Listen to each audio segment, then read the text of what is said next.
여러분 안녕하세요. 좋은 주식팀입니다. 이틀 연속으로 증시가 좀 무너졌습니다.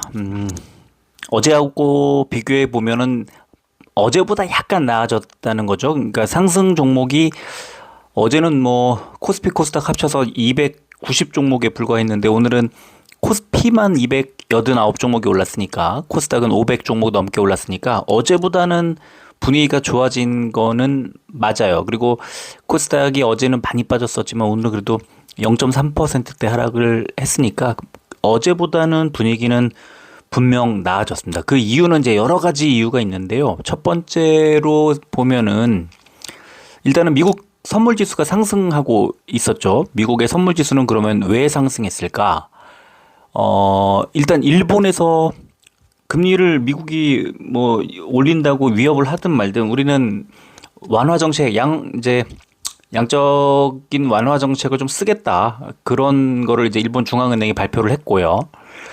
한국은행도 그렇게 할 수 있을까? 이걸 잠깐 생각을 해봤는데 우리하고 또 일본하고의 그 경제 체력이 다르기 때문에 쉽지 않을 거라고 생각을 합니다. 우리는 미국이 올리면 아마 이번에는 따라 올리거나 아마 못 올리더라도 굉장히 강한 매파적 발언을 이창용 총재가 하지 않을까 싶습니다. 만약에 올린다면, 미국이 올린다면. 근데 이제 미국에서 어제 제가 페드워치를 보여드렸습니다만 11월보다는 12월 쪽에 초점을 좀 맞추고 있습니다. 초점을 맞춘다기보다 이런 거죠.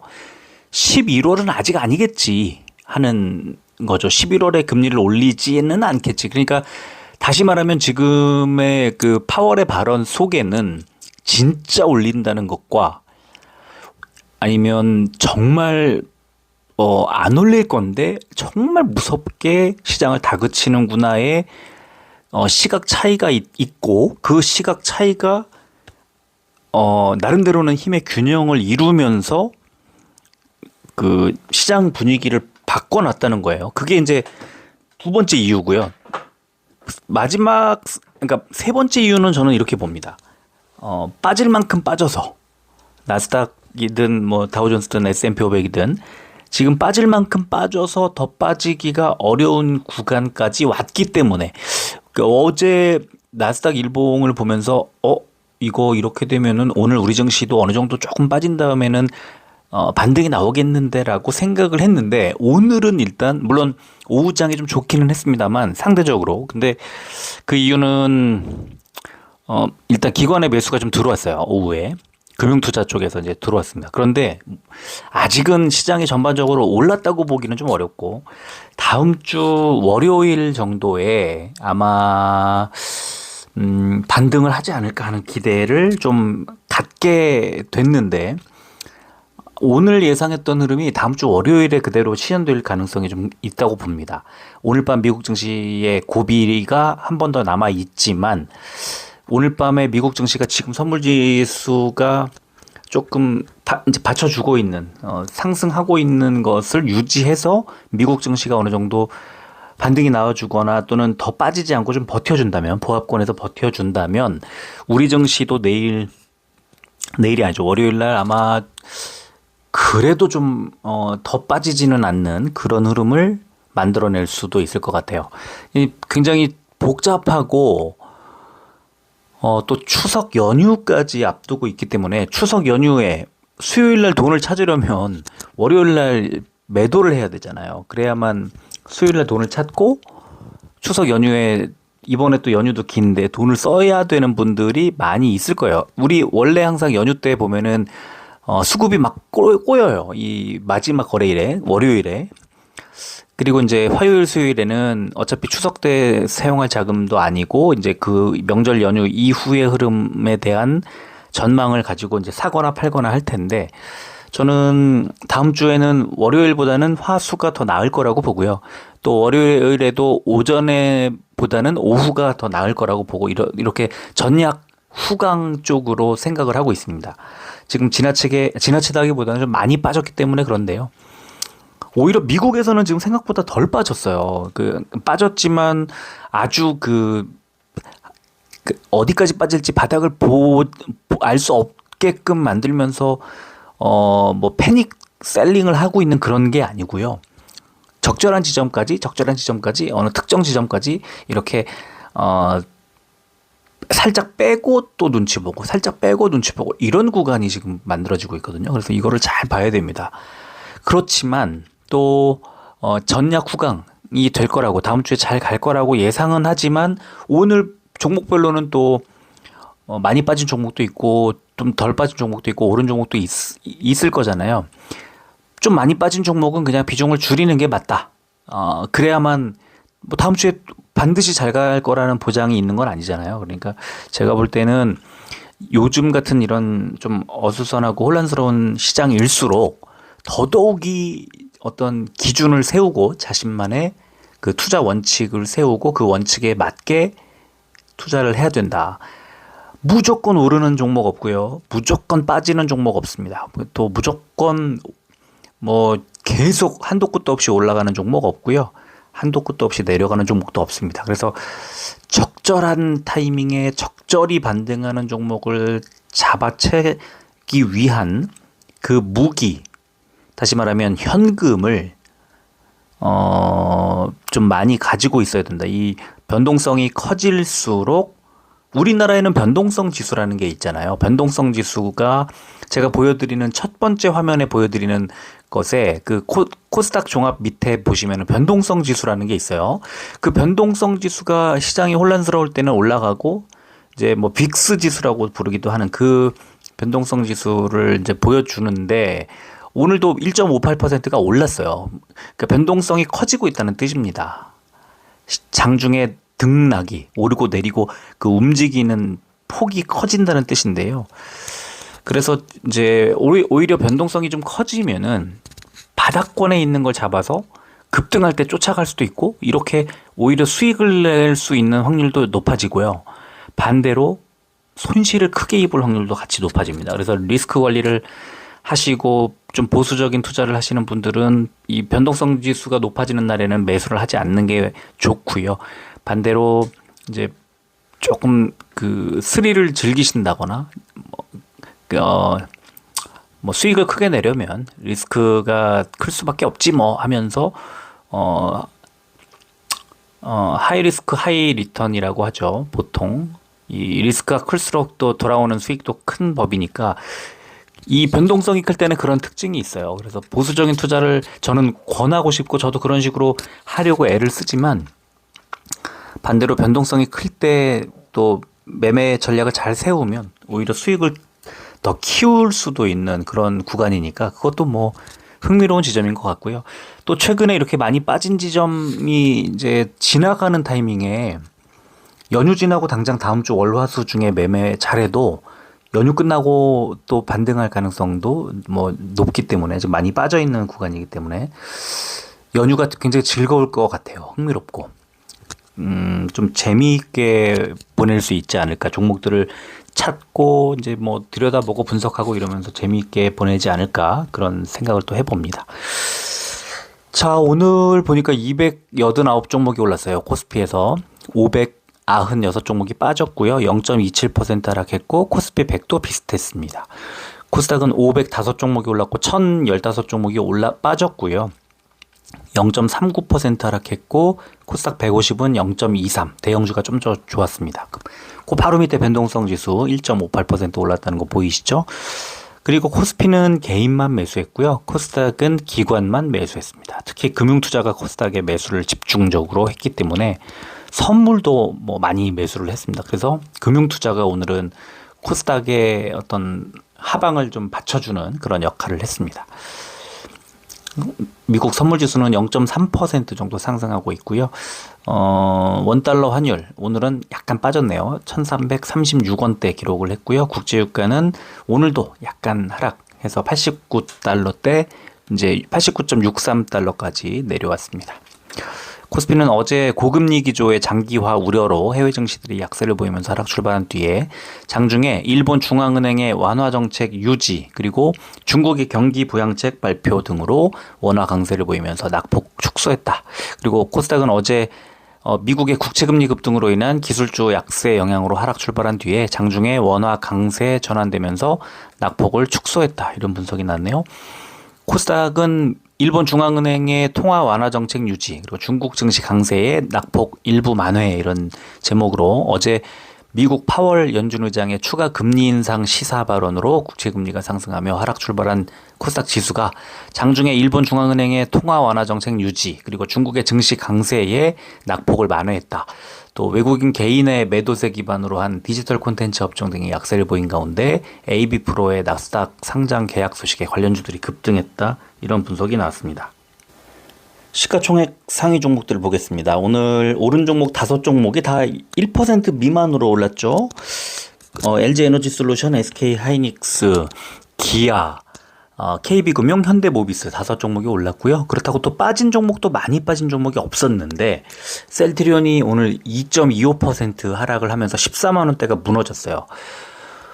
셀트리온은 지금 굉장히 중요한 이제 시간인데 합병을 위한 의견, 이제 반대, 그러니까 주식 매수 청구권, 나 합병 반대하니까 내 주식을 사주쇼 하는 건데요. 주식 매수 청구권 네, 이제 회사에서 제시한 가격보다 좀 주가가 한참 밑에 있기 때문에 당연히 수익을 추구하는 그런 투자자들이 지금 이 차익만큼 더 비싼 가격에 사주겠다고 제시한 회사의 그 주식 매수 청구권을 그대로 그냥 권한을 행사할 가능성, 그러면은 그런 분들이 많아질수록 합병이 무산되는 그런 가능성이 높아지고, 합병이 무산되면 그 기대감이 식으면서 주가가 추가 폭락하는 그런 우려, 그게 지금 가장 안 좋은 시나리오인데요. 이제 이거를 이겨내려면 주가가 올라가야 됩니다. 그쵸? 주가 누가 올리죠? 투자자들이 올리죠. 투자자들이 그 투자 열기가 합병을 하겠지, 그리고 합병을 했을 때 어떻게 좋아지겠지 하는 그런 기대가 투자 심리에 반영이 돼야 되죠. 그래야만 주식을 사려는 수요가 몰리고, 사려는 수요가 팔려는 수요보다 커지면 주가는 상승 추세로 완전히 돌아설 거고, 그렇다면 주식 매수 청구권을 행사하려던 분들도 좀 있어볼까? 좀 기다려볼까? 하면서 오히려 행사를 안 하게 되고 주가는 더 오르고, 이게 이제 선순환일 거고 그렇습니다. 그래서 이게 이제 다음 주지만 이제 다음 주부터 시작해서 한 달여 정도 이제 주식 매수 청구권 신청을 하는데, 이게 연휴 지나고 나면 굉장히 아마 셀트리온과 셀트리온 헬스케어는 상당히 눈치 보기가 좀 심하게 있지 않을까 생각을 합니다. 그래서 만약에 합병이 무산되겠는데라고 생각하시는 분들이 많아지고 주식 매수 청구권에 대한 기사들이 나오면서 이제 좀 안 좋은 쪽으로, 부정적인 쪽으로 가게 되면 이제 주가의 추가 하락이 나올 가능성도 있고, 전망이 좀 불투명하죠. 어떻게 될지. 이따가 이제 관련 기사들과 함께 좀 더 말씀을 드리도록 하고요. 코스닥은 좀 더 많은 종목들이 올랐습니다. HPSP가 2.34, 또 에코프로비엠, JYP 엔터테인먼트, 레인보우 로보틱스, SM, 클래시스까지가 1%대 올랐고요. 자, 빠진 종목이 알테오젠이 8% 정도 하락이 나왔고, 셀트리온 제약과 루닛이 마이너스 2%대 하락이 나왔습니다. 업종 보면 코스피는 보험이 제일 좋았네요. 미래에셋 생명이 2.42, 이 정도 올라간 게 가장 많이 올라간 거니까 사실 증시가 좀 오늘 약했다고 볼 수 있는 거죠. 그리고 운수 창고 업종이 가장 안 좋았는데 STX 그린로지스가 마이너스 9%대, 국보가 마이너스 5%, 흥하해운이 마이너스 4%대 하락을 했고요. 코스닥은 종이 목재 업종이 제일 좋았는데요. 동아기업이 3%대, 이건홀딩스와 무림 SP가 2%대 올랐고요. 코스닥 건설 업종이 제일 안 좋았네요. 또 디지털 콘텐츠도 거의 비슷하게 안 좋았는데 약간의 차이로 건설이 좀 더 안 좋았습니다. 그래서 동신건설이 마이너스 21%, 그리고 금양 그린파워가 마이너스 8%대 하락이 나왔습니다. 코스피 의약 상승 종목은 일동제약이 4%대, 일동홀딩스가 3%대 올랐고요. 빠진 종목은 유유제약 EUB가 마이너스 9%대, 오리엔트바이오, 셀트리온, 동아ST, 이연제약이 마이너스 2%대 빠졌고요. 코스닥 제약 상승 종목은 위더스제약이 상한가, 대화제약이 10%대 올랐습니다. 빠진 종목은 펩트론이 마이너스 11%대, 또 파맵신, PCL, 인덴티지랩, 애니젠, 퓨처캠까지가 마이너스 6%대 빠졌습니다. 공매도 1337억 원이 줄었고요. 코스피의 PI 첨단 소재, 코스닥의 다원시스와 위메이드가 과열 종목 지정이 됐는데, 자, 공매도 어제만 하더라도 더 많이 늘었었잖아요. 오늘 더 빠졌죠. 이제 오늘 줄었잖아요. 공매도가 1,300억 원 넘게 이렇게 줄었다는 것은 이제 빠질 만큼 빠졌다, 반등 나오겠다 하는 거죠. 그래서 공매도만 보더라도 주가가, 시장 자체가 이제 상승 전환할 가능성도 좀 커지는 게 아닌가, 이렇게 볼 수도 있을 것 같아요. 자, 공매도 거래 대금 상위 종목. 코스피는 LG에너지솔루션, 포스코홀딩스, 포스코퓨처엠, SK하이닉스, 포스코인터내셔널 순이었고, 코스닥은 에코프로, 에코프로 BM, 포스코DX, 레인보우 로보틱스, 알테오젠 순이었습니다. 공매도 거래 비중 상위 종목. BGF 리테일, 넷마블, LG에너지솔루션, 롯데에너지머티리얼즈, 쿠쿠홈시스 순이었고요. 코스닥은 바텍, ST팜, 원익머티리얼즈, 위지윅 스튜디오, 네페스 순이었습니다. 자, 오늘 미국 나스닥 차트인데, 일봉 차트 보시면 이렇게 빠졌어요. 동그라미 쳐놨는데요. 자, 이 노란색 121선이죠. 저 왼쪽 위쪽에 제가 빨간색 선을 하나 그어놨는데 121선이라는 거예요. 이 노란색 선이 121선까지 딱 빠졌어요. 이제 121선 밑에 241선은 저 밑에 12,200포인트 정도에 가 있습니다. 그러니까 여기가 거의 마지막 아닐까? 아래쪽 동그라미 보시면 스토캐스틱 슬로우가 과매도 구간에서 이제 퍼센트 K 값이 기준선을 여기서 반등이 나오면 돌파하는 골든 크로스 나오겠구나. 그래서 저는 나스닥 이렇게 빠진 거 보고 이거는 증시가, 우리 증시도 반등할 수 있겠는데 라는 생각을 하게 됐어요. 그게 아마 월요일 정도에는 그런 흐름이 나오지 않을까 싶어요. 그리고 이제 일본은행 오늘 대규모 금융 완화 정책을 유지하기로 했다 하는 속보 오늘 나오면서 사실은 오후장에 좋았던 이유가 이 얘기였던 것 같아요. 그래서 일본도 그렇고 중국도 그렇고 우리나라 둘러싼 이 아시아 쪽에 금융 어떤 시장의 그 정세, 판세가 우리 증시에도 좀 영향을 많이 미치는 상황이라는 걸 알 수가 있어요. 자, 그리고 오늘 두산 로보틱스가 드디어 이제 일반 투자자 대상 청약을 받았는데 무려 33조 원이 몰렸습니다. 야, 이거 굉장히 오랜만이죠. 아주 오랜만인 것 같아요. 그래서 올해 최대 기록 깼고요. 그러면서 오늘 이제 로봇주들이 좋은 흐름이 나왔습니다. 그래서 다음 주도 그렇고, 이제 최근 그 두산 로보틱스 때문에 두산 그룹주도 그렇고, 이제 로봇 관련주들이 오늘 SPG도 잘 갔고, 하여튼 다 좋은 흐름이 나왔는데, 두산 로보틱스의 이제 상장 이후 흐름 어떻게 갈까? 과연 상장하고도 기세를 이어갈까? 아니면은 다른 여타 종목들처럼 상장하고 나서 또 초반에 좀 힘든 그런 흐름을 또 보여줄까? 이게 관심을 쏠리게 관심이 집중되고 있는 그런 상황이고요. 셀트리온 이제 반대 의사 접수 기간 25일부터 9월 25일부터 10월 20일까지입니다. 사실상 연휴 지나고 뭐 쪼고 하면은 금방인데요. 10월 23일에 합병 승인을 위한 주주총회가 열립니다. 그러니까 한 달 남았어요.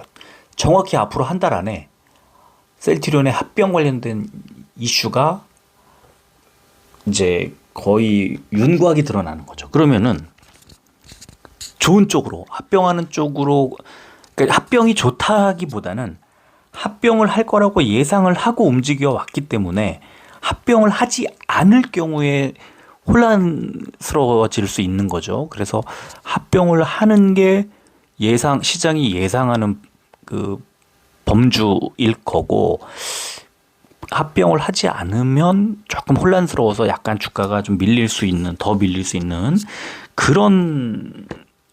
아마도 그런 구간 아닐까, 이런 생각이 들어요.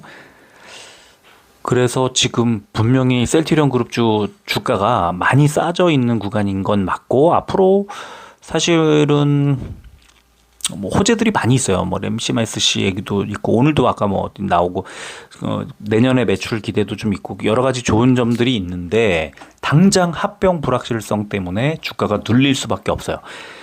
주식 시장에서 가장 싫어하는 거는 불확실성이에요. 불확실성. 그러니까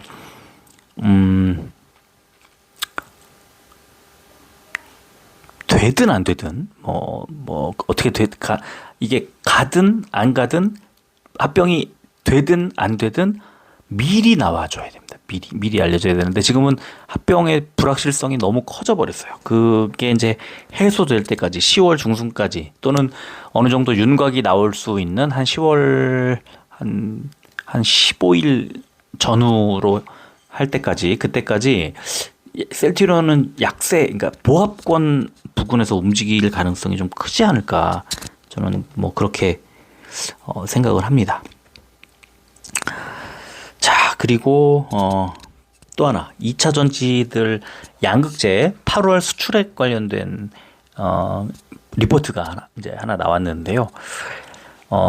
세 가지 요점을 좀 정리할 수 있을 것 같아요. 3분기 양극재 업체들의 매출액이 컨센서스를 하회할 것으로 예상된다. 자, 3분기 실적이 이제 9월 끝나면 10월 아마 중하순쯤 되면은 나오고, 보고서가 11월 15일까지 올라와야 됩니다. 그러면 3분기 실적 때문에 주가가 계속 눌리고 있는 이 구간이 조금 더 이어질 거라는 거죠. 그런데 밑에 보시면 긍정적인 부분은 양극재 출하량이 상승하고 있다는 점이다. 양극재의 그 출하가, 그러니까 수출이 더 늘고 있다는 거예요. 자, 그래서 밑에 보시면 4분기부터 수십조 원 단위의 대규모 양극재 수주를 기대해 볼 수 있고, 이에 따른 업황 반등도 가능하다고 판단하고 있다. 자, 3분기에 안 좋아. 근데 4분기에 출하량이 늘어. 그리고 나서 실적도 기대된다. 그러니까 양극재, 지금 에코프로 BM, 포스코 퓨처엠, 포스코 홀딩스, LNF 이런 종목들은 3분기를 바닥으로, 3분기 실적이 나올 10월 중하순 이후가 되면 지금 수준보다는 좀 반등이 나올 수 있겠다, 이렇게 생각을 하는 게 맞는 것 같아요.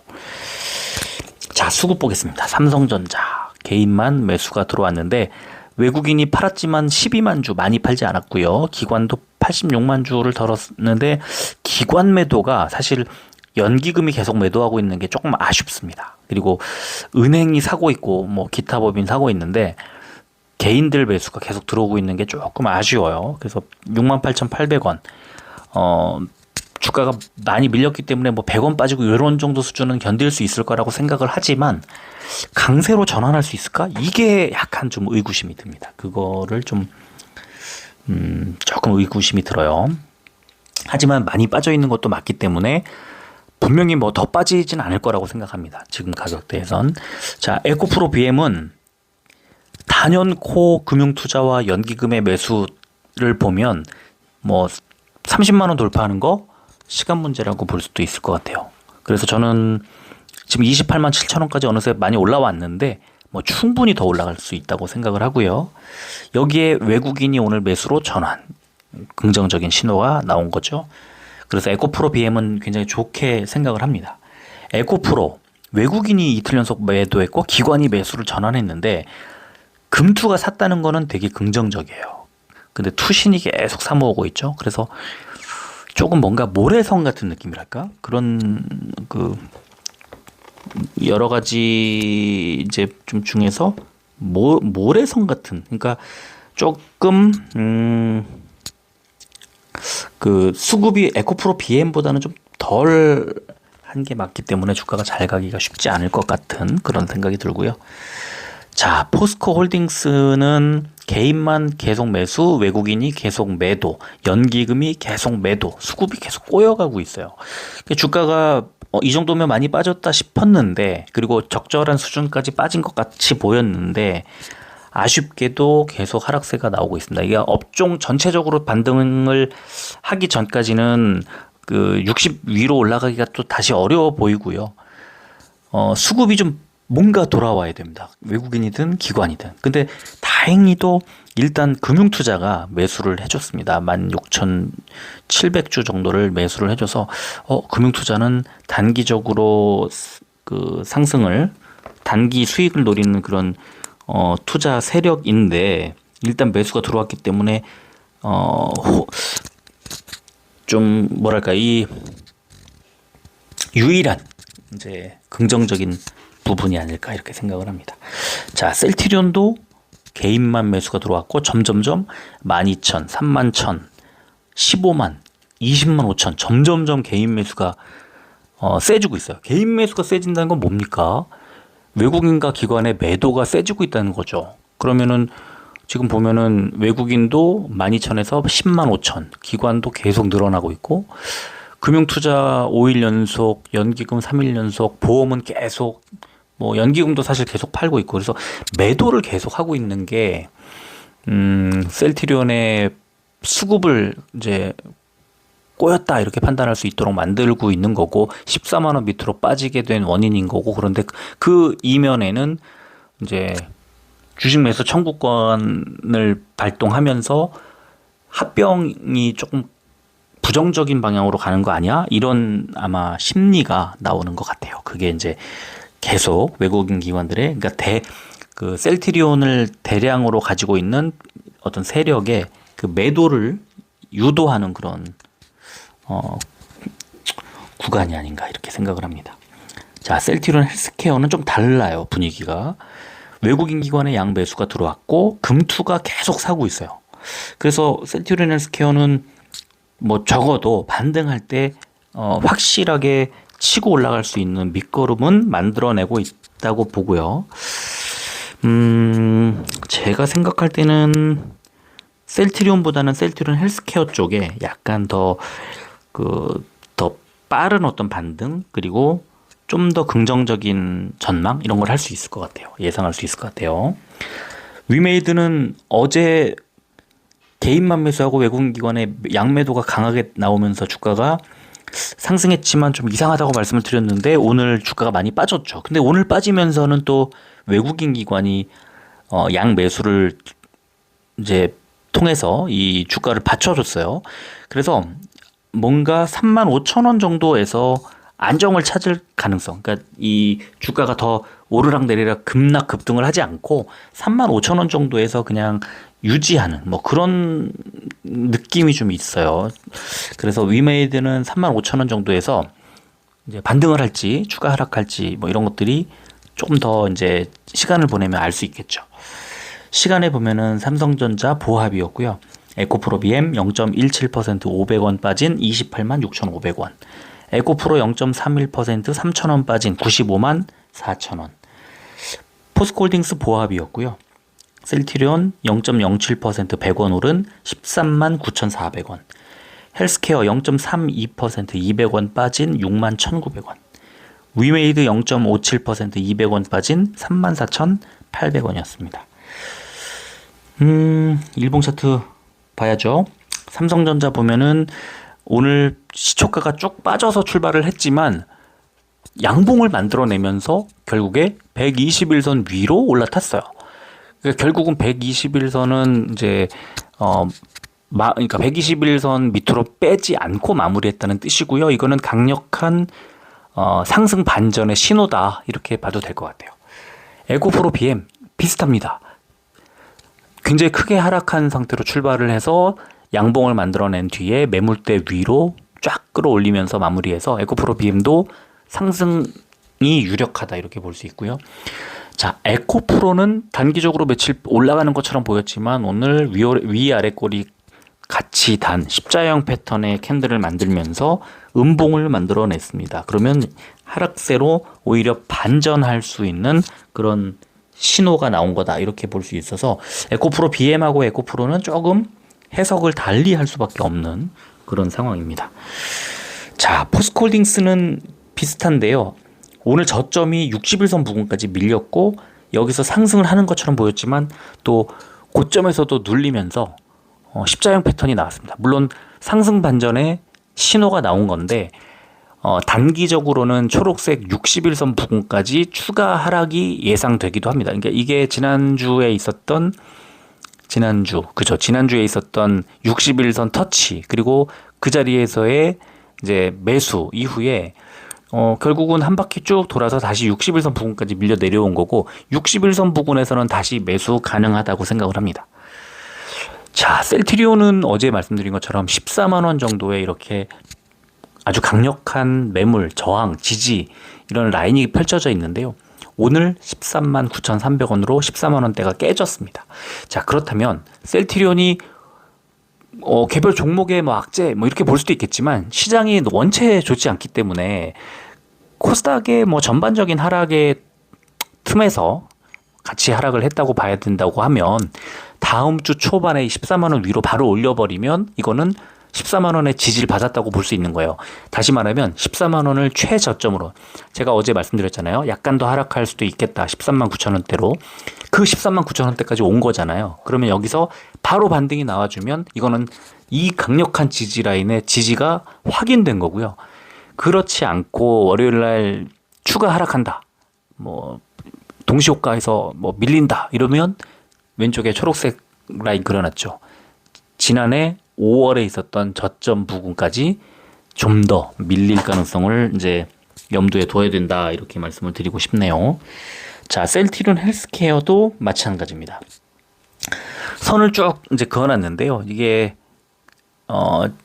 지난 7월에 있었던 이제 두 번의 저점, 쌍바닥 만들 때 두 번의 저점 자리인데요. 얼마 안 남았죠. 그래서 제가 생각할 때는 6만 원 정도거든요. 이 자리가 지금 6만 2천 원인데, 셀트리온 헬스케어는 셀트리온처럼 만약에 14만 원이라는 뭐 어떤 그 가격 지지선까지 밀린다면 이거는 6만 원이 될 거다. 근데 지금 수급이 계속 좋아지고 있기 때문에 6만 원까지 밀리지 않은 상태에서 한 6만 2,100원이니까 뭐 6만 1,000원대 언저리에서 반등을 할 수 있을 거라고 생각을 합니다. 자, 위메이드 볼까요? 위메이드는 어제 윗꼬리 달고 쭉 빠지면서 60일선 밑으로 내렸죠. 오늘도 20일선 밑으로 빠졌습니다. 그러니까 어제 60일선을 내줬고 오늘 20일선을 내줬습니다. 하루 만에, 그냥 이틀 만에 중요한 이제 지지 라인이 속절없이 그냥 무너져 내린 건데요. 굉장히 약하다는 겁니다. 이 위메이드의 지금 뭐 수급도 주가 흐름도 뭐 굉장히 약하다는 거예요. 그래서 어제 나왔던 어제 그제 나왔던 그 중국에서 들어왔던 그런 이슈가 그냥 뭐 전혀 그 주가의 어떤 반등에 도움이 되지 못하고 그대로 그냥 사그라드는, 이틀 만에 다 소멸이 돼버리는 그런 아쉬운 단기 재료로만 그냥 소비되고 끝났다, 이렇게 볼 수 있을 것 같아요. 자, 지금 제가 동그라미 쳐놨는데 나스닥 선물지수 위주로 지금 선물지수가 움직이고 있어요. 다우랑 S&P 500에 비해서 상대적으로 나스닥 선물이 많이 올라가고 있습니다. 물론 지금 다우가 더 많이 아까보다는 많이 올라갔습니다. 지금 이제 아직도 멀었어요. 미국 증시 개장까지는 한 3시간 30분 정도가 남았는데요. 다우가 지금 현재 오후 7시 지나가는 시점에 36포인트 상승 중, S&P 500이 10.5포인트 상승 중, 나스닥이 70포인트 상승 중입니다. 상승폭을 계속 늘려가고 있습니다. 아까 그 나스닥 일봉 차트 보여드린 것처럼 어느 정도 이 정도면 바닥이야 라고 할 수 있는 지점까지 빼고 강력한 지지선으로 보이는 지점까지 밀렸기 때문에 과연 이걸 더 빼려면 추가 악재가 뭐가 나와야 되지 않을까, 이렇게 보는 것 같아요.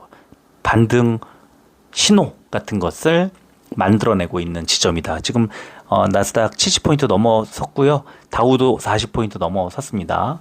지금 상승폭을 계속 확대하고 있다. 그렇다면 오늘 밤 미국 증시 잘 버틸 가능성이 높고, 다음 주 월요일에는 우리도 굉장히 많이 빠져 있는 지점에서 아마 그 전체적인 종목들 전체적으로 그 뭐 앞서거니 뒤서거니 하면서 크게 반등할 수도 있을 것 같이 보입니다. 이건 아직은 몰라요. 미국 증시 흐름을 좀 살펴봐야 되는데, 이런 상태로 만약에 미국 증시가 좋은 흐름으로 간다면 생각보다는 반등폭이 클 수도 있어요. 그거는 오늘 밤 미국 증시에 달려있다, 이렇게 생각을 하면 될 것 같습니다. 자, 오늘은 여기까지 하겠습니다. 끝까지 들어주셔서 고맙습니다.